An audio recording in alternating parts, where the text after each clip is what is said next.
Nah kalau kita sudah pernah merasakan, kita kan paling nggak peduli lah gitu. Dengan plasma kita bisa membantu sesama.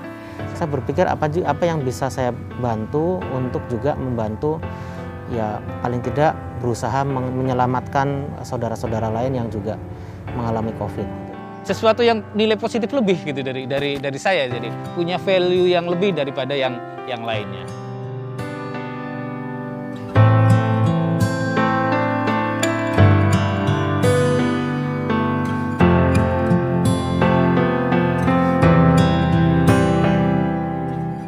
Tidak ada efeknya buat si pendonornya.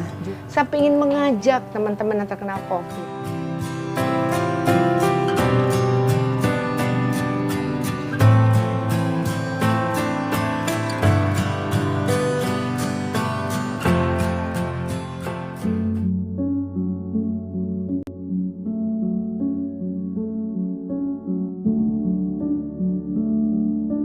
Saya dokter, sehari-hari bekerja sebagai pegawai negeri sipil di Kementerian Kesehatan di Jakarta. Saya adalah anggota DPD RI yang harus ke lapangan, saya harus ketemu dengan masyarakat, terus kemudian saya mempersiapkan semua itu sesungguhnya sudah sangat preventif. Saya setiap harinya bekerja di Palang Merah Pusat sebagai Kepala Divisi PMR dan Relawan. Ceritanya karena pada saat itu saya mendapat penugasan keluar kota, ada suatu pelatihan. Waktu aku habis pulang dari Pulau Seribu keliling, dari Medan keliling, kemudian aku ke Palembang. Kalau udah di kamar kan protokolnya tidak dijalankan dengan baik. Artinya bisa lepas masker gitu. Kok aku agak aneh nih, kan saya tahu bener nih badan saya nih, ngerti tentang badan saya. Selama saya pelatihan seminggu di luar kota, balik badan ngerasa sudah nggak enak. Dan memang teman saya yang salah satunya teman saya itu sudah mulai sakit terlebih dahulu. Kok saya kayaknya kalau jalan tuh agak ngos-ngosan ya gitu. Agak ngos-ngosan, agak capek gitu ya. Terus aku kok ada agak batuk gitu. Wah, daripada aku batuk keterusan aku langsung minum obat. Gejala pertama itu saya ingat sekali tanggal 5 November malam. Kemudian tanggal 6 saya masih observasi mandiri, maksudnya berobat, minum obat untuk meringankan gejala ya. Kemudian karena tidak membaik. Nah pulang dari Palembang itu, aku bilang sama suamiku, Pap, kok kayaknya aku nggak enak badanku ya, aku bilang gitu. Cuma rasa nggak enak aja gitu. Terus ya udah diborehin aja, Mam, ngeri nih, Mama habis keliling-keliling. Pakai ini minyak kayu putih, dipakein aku diborehin sama suamiku ya, borehin semua banyak. Udah, Pap, besok pagi kayaknya kita mesti PCR deh, mesti swab, aku bilang gitu. Jadi saya pulang begitu sampai Jakarta langsung punya inisiasi, saya harus melakukan tes PCR. Langsung tanggal 7 pagi saya swab, inisiatif swab mandiri. Dan tiba-tiba ada telepon dari kantor DPD, karena kan emang dia kan koneksi saya ke kantor DPD kan. Jadi dia telepon, Bu Silvi, kok Bu Silvi hasilnya keluar positif. Positif ya? Dan muncul banyak gejala yang muncul di saya. Ada demam, ada sakit kepala, ya pokoknya meriangnya nggak enak lah gitu deh. Sejak gejala awal muncul tanggal 5 itu saya sudah agak curiga karena ini gejala yang cukup khas virus ya, karena background saya medis, jadi saya cukup paham bagaimana membedakan gejala-gejala itu. Saya akan isolasi mandiri, aku bilang gitu. Setelah itu aku terus langsung ngobrol, aku bilang kayaknya Mama mau isolasi mandiri deh. Walaupun di saat yang sama, karena istri juga kerja di rumah sakit, saya minta tolong untuk ya standby in case waktu-waktu saya butuh kamar perawatan di rumah sakit. Akhirnya saya sama teman-teman dokter di Rumah Sakit PMI Bogor itu diminta supaya isolasi di rumah sakit. Kemudian diceritakan istri saya juga harus positif, anak saya juga harus positif. Ada anggota keluarga lain yang jauh lebih rentan ada di situ. Jadi kekhawatiran itu menjadi kayak awal-awalnya menjadi sesuatu yang susah untuk bisa menerimanya. Sempat cukup down juga karena memikirkan bagaimana istri dan anak yang sempat juga kontak erat gitu ya. Kemudian bagaimana teman-teman di kantor yang juga sempat kontak erat. Sehingga setelah itu ya saya beritahukan kepada keluarga, kepada teman-teman kantor, semua yang sempat kontak erat supaya ikut swab. Alhamdulillah tidak sempat menularkan ke orang lain. Ya akhirnya saya harus menerima ini dengan dengan keyakinan bahwa saya harus sabar, saya harus ikhlas dan saya harus tawakal. Karena bagaimanapun ini pasti Allah itu punya skenario yang terbaik untuk umatnya.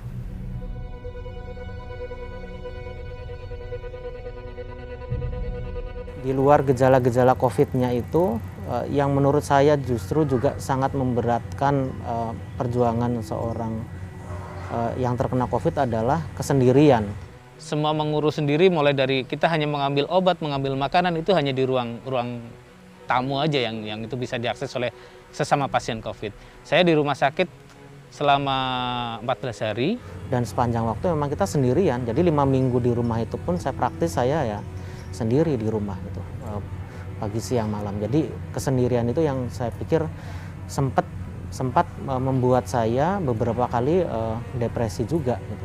Terus aku mulai berpikir bahwa saya pikir ini adalah cara Tuhan, cara Allah bagaimana aku harus istirahat.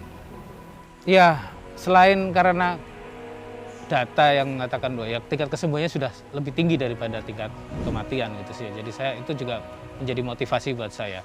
Terus kemudian saya lebih percaya diri dengan lifestyle-nya saya gitu loh. Karena dari beberapa yang ini kan ada terkait penyakit penyerta. Saya merasa sejauh ini masih bagus. Iya, saya kira sama seperti orang lah, siapapun karena sakit pasti pengen sehat kembali gitu. Ya tentu motivasi utama adalah keluarga ya, anak, istri, orang tua yang kita masih ingin bahagiakan. Jadi itu yang menjadi semangat utama untuk bisa sembuh.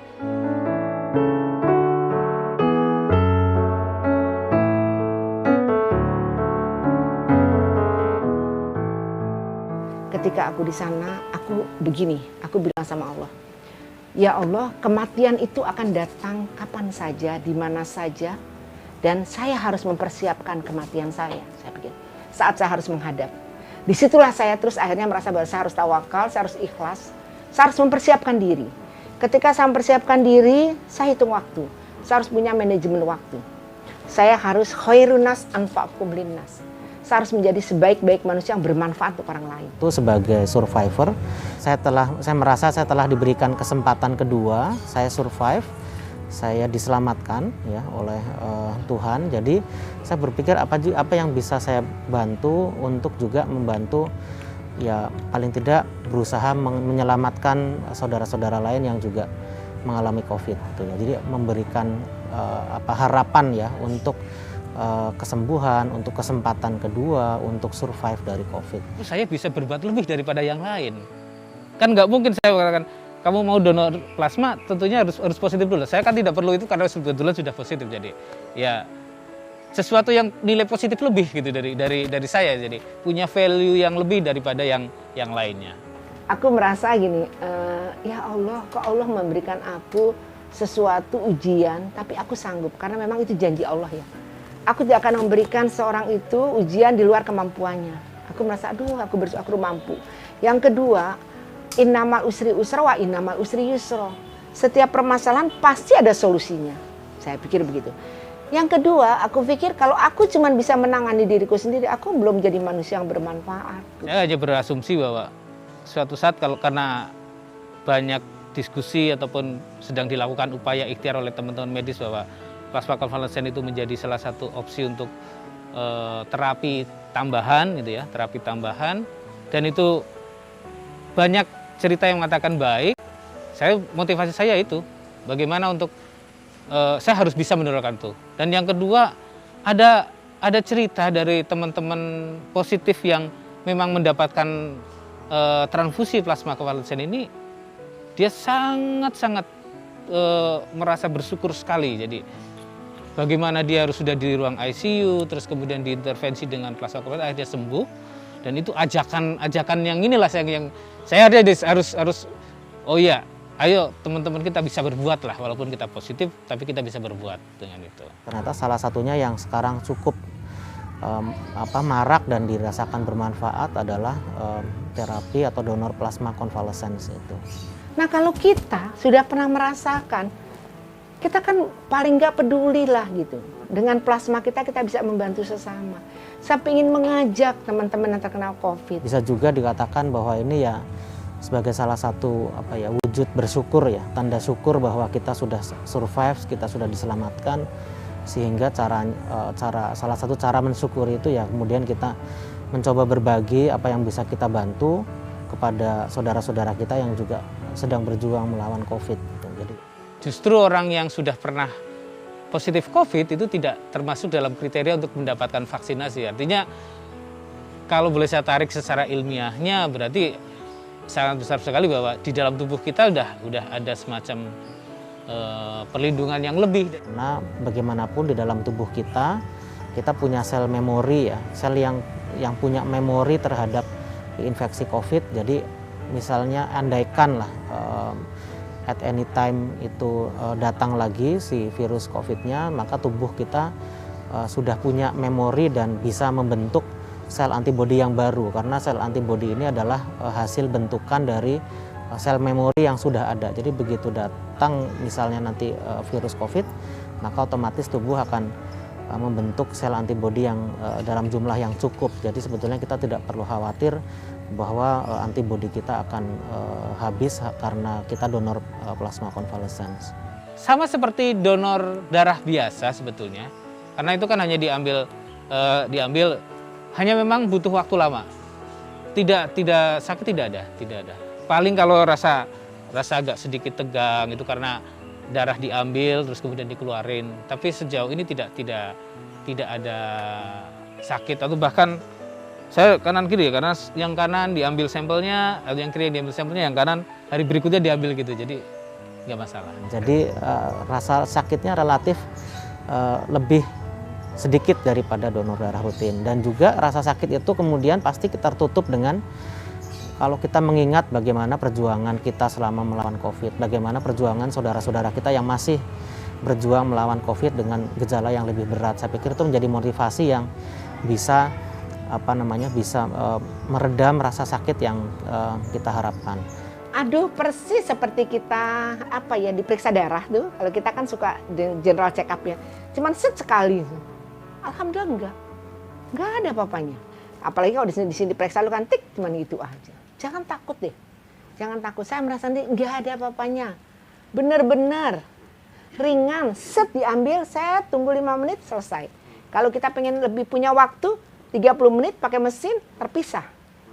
30 menit apa artinya sih dibandingkan dengan kita membantu nyawa orang yang barangkali sangat membutuhkan. Komentar istri begitu sih, komentar istri. Cuma memang istri selalu wanti-wanti begitu selesai itu saya suruh istirahat dulu. Ambil waktu istirahat dulu, tapi bangun komentar istri jauh lebih fresh sih gitu sih.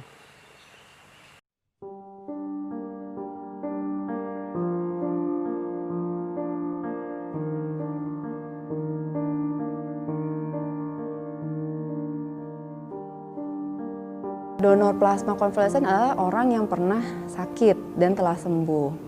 Namun ternyata tidak sembarangan sakit. Yang kita harapkan memang yang mempunyai gejala atau masuk ke tahap sakitnya itu sedang. Di mana dia pasti mungkin lebih banyak virusnya atau juga nanti menghasilkan lebih banyak antibodi kan pada saat dia sakit tersebut dibandingkan dengan mungkin yang sakitnya ringan atau OTG. Karena ketika kita sakit, kemasukan virus, maka tubuh kita akan membentuk suatu zat disebut antibodi yang untuk melawan virus-virus tersebut. Jadi kita kumpulkan plasmanya dengan asumsi ada antibodi, ada zat anti yang bisa nanti dipergunakan untuk pasien-pasien yang masih berjuang melawan virus corona tersebut, langsung udah diberikan zat antinya atau kayak tentara-tentaranya untuk membunuh virus yang ada di tubuh pasien yang lagi sakit. Dari beberapa penelitian lokal yang sudah dilakukan di rumah sakit itu menyatakan mungkin lebih baik kalau kita berikan kepada pasien yang masih bergejala sedang, berat sebelum dia masuk ke ICU. Terus kalau kita lihat di persentase jumlah pasien dengan gejala sedang saat ini sekitar 30%. Berarti kita bisa coba kalikan misalnya di Jakarta dengan 1.800 per hari dikali 30% mungkin bisa 500-an kebutuhan kantong plasma yang harus kita sediakan dari unit donor darah.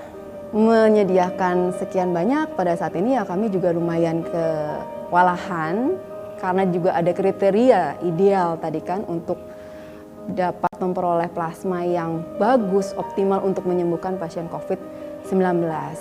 Memang kalau uji klinis yang dilakukan oleh Litbangkes Kementerian Kesehatan ini masih berlangsung ya, mungkin baru sekitar 30% lah dari total sampel yang ditargetkan. Tapi ada juga beberapa penelitian-penelitian kecil atau lokal yang dilakukan oleh beberapa rumah sakit, salah satunya di Malang, itu memang menunjukkan suatu keberhasilan gitu. Ketika pasien diberikan plasma convalescence, ada juga yang menjadi sembuh gitu. Tapi ada juga sih yang tidak berhasil. Syarat-syarat menjadi donor plasma konvalesen, pertama pasti harus ada hasil swab positifnya. Kemudian yang kedua dia memiliki hasil swab negatif, sudah dinyatakan negatif dengan hasil pemeriksaan PCR kembali atau kalau sekarang mungkin ada surat keterangan sehat dari fasilitas kesehatannya.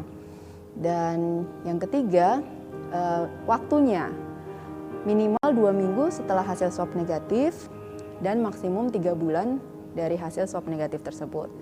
Sedangkan persyaratan lainnya seperti donor darah, artinya tidak punya penyakit darah tinggi, sakit gula dengan menggunakan insulin, resiko mempunyai penyakit infeksi, hepatitis B, C, HIV, sifilis ya seperti itu. Dan yang menjadi poin supaya kadar antibodinya bagus adalah ketika sakit dia dalam kriteria sedang ya, jadi cukup bergejala sampai dirawat di rumah sakit. Ya. Jadi ketika kita sakit kemudian tadi tubuh kita membentuk antibodi, memang kadar antibodi ini tidak akan bertahan terus-menerus selama kita hidup ya. Dan setiap antibodi itu unik. Untuk yang COVID-19 ini kan suatu penyakit baru ya, jadi memang penelitian masih terus berlangsung. Kita mengasumsikan bahwa pada umumnya antibodi itu bertahan selama 3 bulan. Setelah 3 bulan itu biasanya sudah mulai terjadi penurunan dan akhirnya menghilang. Tapi jangan takut, karena tubuh kita itu ketika membuat antibodi juga membuat suatu sistem memori. Jadi akan mengingat, sehingga ketika suatu saat kita misalnya terinfeksi lagi, maka tubuh kita akan lebih cepat membuat antibodi terhadap tadi virus yang sudah masuk. Atau misalnya kita terinfeksi corona lagi, kita bisa membuat antibodi lagi. Jadi tidak usah khawatir. Ketika terinfeksi, tubuh kita pasti bisa membentuk lagi dan juga akan lebih cepat sembuh. So don't worry, tidak ada efeknya buat si pendonornya. Justru mungkin juga beberapa akan merasa mereka juga lebih segar, kemudian juga feel happy gitu kan, karena bisa memberikan sesuatu kepada pasien, saling menolong gitu, kayak give back ya, karena mereka pun juga sudah sembuh dari COVID-19 dan sebagai rasa syukurnya berbagi lagi kepada sesamanya.